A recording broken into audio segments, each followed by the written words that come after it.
আসসালামু আলাইকুম প্রিয় দর্শক। আজকে আসছি আমরা বাংলাদেশের শেষ সীমানা, এটা উত্তর অঞ্চলের রৌমারী উপজেলা। আপনারা দেখতেই পাচ্ছেন যে বাড়িটি, এটা হচ্ছে বাংলাদেশে বলা চলে শেষ বাড়ি, উত্তরাঞ্চলের সর্বশেষ বাড়ি। এই বাড়ির পরে আর কোনো বাড়ি নাই, এবং এই বাড়ির মাথায় যে রাস্তাটা, ওই আমরা একটু মোটরসাইকেল রেখেছি, আপনারা দেখতেই পাচ্ছেন নিশ্চয়ই।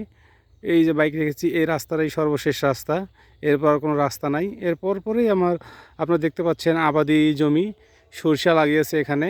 এবং আপনারা আরও দেখতে পাচ্ছেন সর্বশেষে সরিষা ক্ষেতের পরে এই দেখেন ভারতীয় সীমানা, এই যে তারকাটা, ভারতীয় সীমানা তারকাটা দেওয়া আছে এখানে। এই যে তাদের বিভিন্ন টহলের যে চৌকিগুলো আছে সেটা দেখা যাচ্ছে। এটা হচ্ছে বাংলাদেশের সর্বশেষ সীমানা, এবং এখানে খুব সুন্দর সরিষার ক্ষেত হয়েছে, সরিষা লাগিয়েছে। এই অঞ্চলের মানুষ প্রধানত কৃষির উপর নির্ভরশীল, এবং দানাদার জাতীয় শস্যগুলো এই এলাকায় প্রচুর পরিমাণে হয়। যেমন আপনারা বলতে পারেন সরিষা, ভুট্টা, তিল, বিভিন্ন ধরনের ডাল। আপনারা দেখতেই পাচ্ছেন কত সুন্দর সরিষা। কিছুদিন পরে এই সরিষাগুলো পেকে যাবে, এবং এখান থেকে তারা শসা সংগ্রহ করবে। আপনারা দেখতে পারেন এখানে একটা সরষে ক্ষেতের উপরে দেখেন একটা সুন্দর একটা পাখি বসে আছে। আমি আপনাদেরকে একটু জুম করে দেখাই। এই দেখেন পাখিটা উড়ে গেল, আপনারা দেখতেই পাচ্ছেন।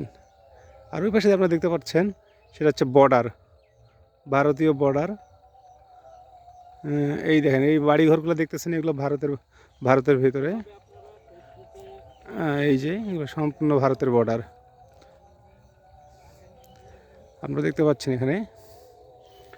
এই সরিষা খেতে কিন্তু একটা বিপজ্জনক জায়গা বলতে পারেন, কারণ এই সরিষা খেতে প্রচুর পরিমাণে শেয়াল আছে। কিন্তু আমরা একটু আগেই দেখলাম, কয়েকটা শেয়ালকে দেখলাম, এবং এই শেয়াল কুকুরের তাড়া খেয়ে পালিয়ে গিয়েছে।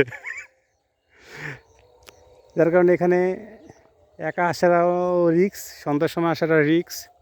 কারণ দুই তিনটা শেয়াল, ওই দেখেন ওখানে একটা শেয়াল লুকায় আছে, ওই দেখেন দুই তিনটা শেয়াল যদি একবারে বের হয়, আপনি যদি একা থাকেন সেক্ষেত্রে আপনাকে অবশ্যই তারা আক্রমণ করবে। আপনারা দেখতে পাচ্ছেন।